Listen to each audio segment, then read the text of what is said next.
Welcome back, Alchemist. This is the 52 Weeks to Wealth, Wealth Principle 41. Create an environment that will force you to grow. Now, we've been in this 52 Weeks to Wealth for 3 years. Who here has been on the calls for 3 full years? This is your third season. Excellent. Let's give yourselves a round of applause. The OGs, originals. We're in here to make more money and do less work. Hence, care if that's true for you. You're still here, doubling your income, double your net worth. That's the whole point.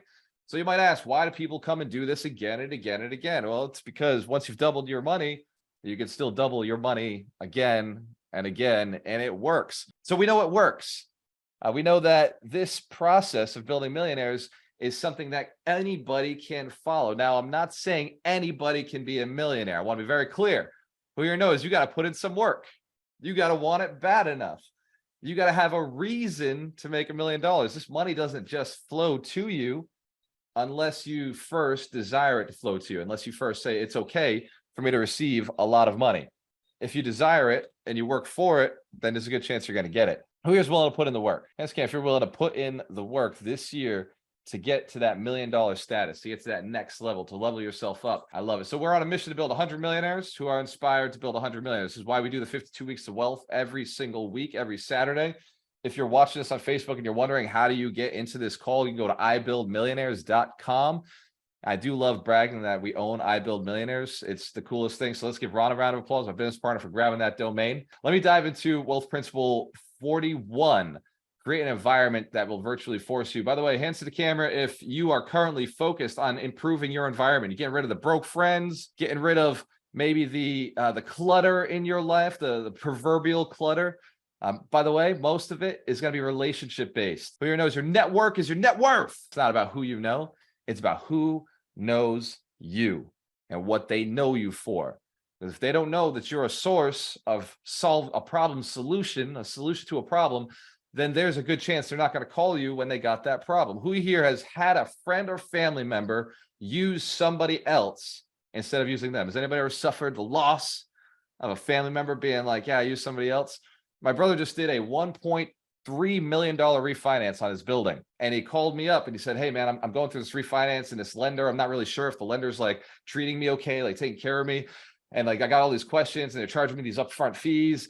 And I just sat there quietly because I was like, dude, I own Alchemist Financial. I would have hooked you up, right? Frank would have just slid the loan right through. We would have taken very, very little. Guys taking 2 points. And I was just like, man, like, you know whose fault that is? It's not Josh's fault. That's my fault. I didn't let him know that we do commercial loans. So Wealth Principle 41, Millionaire Wealth Principle 41. This is not, by the way, not for small-minded people who are just like, I want to make an extra $10,000 this year. This is the people who want to make $10,000 passive income per month.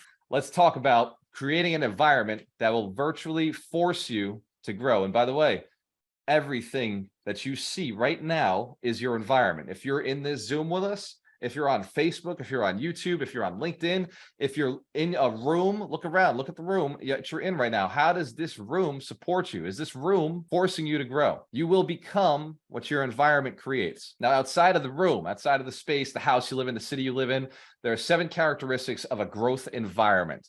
I'm going to focus on the people because I believe people are more important than any other aspect of your life. You change your friends, you change your income, you change your community, you change the way you think, you change your religion, you start changing the way you treat people. Hands can if you've seen this, right? You go and change, you go into a 12-step program. We have a lot of people who've been through 12-step programs and suddenly they start changing their activities, start changing their habits. So I want you this winter to be building yourselves. I want you to be focusing on the right activities. So we're going to go through what those are right now. And this is changing your environment so it forces you to grow. Number 1, be in a place where others are ahead of you. When you put yourself in a place where others are ahead of you, like you join a team or you join a company or you join a mission or a movement, or say you're running and you're a runner, it's the people in front of you become a target. You start chasing after them. You start seeing what's possible. You start going towards the thing in front of you. If you're the only one in front, then there's a good chance now the only gauge you have is your mental ability. It's your physical body just testing things. But when there's something in front of you, for some reason, we always find more juice. Who's noticed this before in your life? When there's something like a target in front of you, there's something to aim at, it's just so much easier for us to flow all of our energy towards it. That's just how we're wired as human beings. It's not something to try to change, because I tried to change it. And I was like, okay, I just want all internal things. And I noticed that's a lot harder than just picking somebody ahead of you and chasing. Hands if you've also felt this. Be in a place where people are ahead of you. Wherever you are, there must be people ahead of you, pushing further, pushing harder. Number two, a place where you continually are challenged. If you're not continually challenged, there's a good chance that the environment has become stagnant for you. You're no longer growing. You're no longer in an opportunity for you to level up. So you must constantly be seeking out these environments where you're continuously challenged. And I don't mean like small challenges. I mean challenges that move you in the direction of your growth, a direction that you want to become more proficient in. Hence, if you want to make more money again, you want to make more money this year, and you want to do it more efficiently. So you're not spending a ton of time. You want to do it in a meaningful way. Who wants impact? You want to make money that is also good money, like it's really changing the world. So go to an environment that is going to create that for you. It's going to challenge you to be a little bit better, be a little bit sharper. Some environments like this would be, one for me is masterminds, right? I'm in masterminds of the top real estate influencers in the country. And I paid $25,000 to get into that mastermind. Now that mastermind is people all higher than me. Just about there's like 150 of us. Just about every one of them is at a higher level. Hence, if you recognize, I'm continuously challenged by being in that room. And they're always asking to serve each other. They're always asking us, hey, how can you help each other? How can you help each other? How can you help each other? So I'm continuously challenged to build like Alchemist Nation components out so that I can serve at a higher level. Many times I'm finding these influencers already have stuff built. Like, what can I do? What partner can I take on to level myself up? Hence, if you're committed to being in a place that continuously challenges you. Excellent. Number three, a place where your focus is totally forward. So you must be in a place where your focus is always moving in the right direction. Forward is relative to whatever you want. Who here is committed to becoming a millionaire or a multi-millionaire or a decamillionaire, pentamillionaire or a decamillionaire? Maybe a ventamillionaire, that's 20 millions, or the 100 million, or the full 100 millionaire? Absolutely. I see some of you. I noticed as the number went up, some went down. That's why we bring so many people into the community, because some are going to drop off, and that's okay. I'll talk about that in a little bit. But you want to be in a place that is focused on forward. Whatever forward is for you, start going to that place where you're able to be 100% focused on, just moving towards it. For me, it's anybody who says they're building millionaires. I'm like, okay, that's a place for me to spend time. It's a place for me to learn. Number four, a place where the atmosphere is affirming. There are affirmations, right? Words that are good things for you. A lot of times we go to bed. Who here's ever gone to bed at night, right? Who's gone to bed at night? Anybody? I think we all have tried this at least once in our lives. You go to bed at nighttime when the sun's down. In that space, in that atmosphere, I listen to hypnosis. I listen to positive affirmations. I listen to the dreams that I aspire to create, the things I want programmed into my mind. Who's ever tried this before? Listen to hypnosis or a book at night while you were sleeping, just kind of let it flow into your mind over your thoughts. When you listen to those things while you're sleeping, your mind is still active. In fact, our mind is just as active when we're asleep as we are when we're awake. So it's solving problems. It's taking in processing. Dreams are a manifestation of the things that you process throughout the day. It's your brain saying, okay, let me process everything that I went through today. It's still going through. The brain never stops running. And if it does, game over. So, your brain stopped running in the middle of this call. I apologize. Give yourselves a round of applause for still being here, for waking up. Being wide awake, engaged. So a place where your atmosphere is affirming. This can be in your office. This can be your bathroom, the mirror in the bathroom, just little affirmations. It can be a company that you're in, a community that you're in. It can be in form of hypnosis that you listen to, or words that you say to yourself. Just make sure that it's easy for, in fact, one of the examples is our kitchen cabinets. Thanks to Mike and Brenda, we have these little cutout affirmations that when we go to open the cabinets, these little affirmations there, like you are successful, or all the answers are within, like these great affirmations. Hands care, if you can change your environment, you can add little things to your environment. It's your house, right? Then if somebody in your house has a problem with you putting affirmations up on the cabinet, you got two options. Either one, remove them from your environment, or remove yourself from that environment. And I'm not saying do anything drastic. I'm just saying put some stuff up on your walls and see what happens. Hence, if you could take that challenge, just go and put some things up, that positive affirmations that'll move you forward. Number 5, a place where you wake up excited. This could be your office, right? Like for me, I'm so excited to come and get into this room because I know I get to do something cool. I bought the podcast equipment. I bought the cameras. I bought the lights. I bought the books. I've read the books. It makes me feel like I'm doing it right. Who here feels better when you're wearing better clothes, right? You go into a networking event and you're dressed appropriately. You're like, yeah, I'll come in here. I'm feeling like a boss. Everybody else better notice I dressed up today. You're welcome. Congratulations. Give yourselves another round of applause if you dress up right for networking events, right?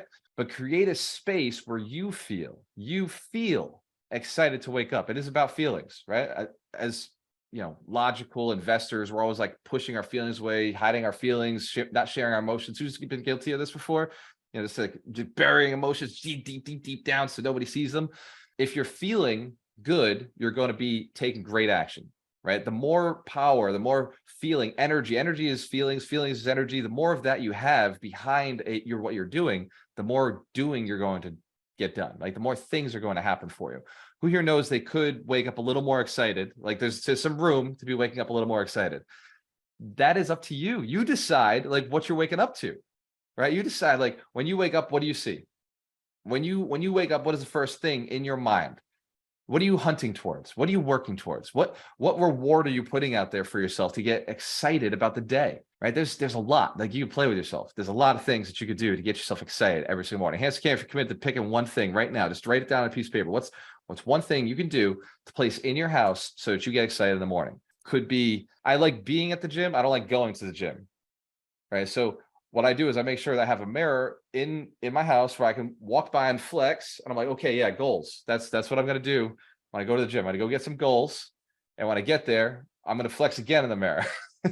Now, not all of us have those types of goals. So maybe for you, it's like a stretch, you know, just that little stretch makes you feel better. Just, okay, I made it. I survived. For some of us, it's turning off the alarm on our phone and just being like, I know I'm in control of my life. I get to turn this off a little bit. Snooze the alarm, snooze the alarm, snooze the alarm. Who's done that before? It makes you feel like a boss. Yeah, snooze again, but only for 5 minutes because I do have to get up at some point. Find things you put pictures in your house. You can. Number 6, a place where failure is not your enemy. Failure is a way to grow. These are environments. These are environments that will force you to grow. So if you're in a place where failure is accepted, not condoned, but accepted as, hey, this is a part of the learning process. This is part of growing. With our community here in Alchemist Nation, anytime somebody says, man, the deal went sideways, it's like, okay, cool. Excellent. At least we've evaluated that. What options do we have to fix it? What options do we have to make the deal get back on track? Because if we could fix it, if we're still alive and we're aware, we can fix it, right? There's no deal that can go so sideways that, you know, nobody's going to die, right? I mean, I haven't seen it yet, right? Financial destruction will not kill you. Financial destruction is just an opportunity, a lesson learned for you to move forward and keep growing. As long as you stay in it long enough. I know people, most of the gurus I hang with have these stories. Like Rod Khleif is a story of, I lost $40 million back in 08. Hands if you've heard that story from Rod Khleif. He lost $40 million back in 2008. Well, how is it that he's a guru now? How is it he's teaching? It's because after he made that loss, he shifted out of single family, he's gotten a multifamily. And he started showing himself how to invest in multifamily. He started going to the gurus, going to the courses, reading the books, practicing. He just got out there and did some deals. And now he owns millions and millions and millions of dollars worth of real estate.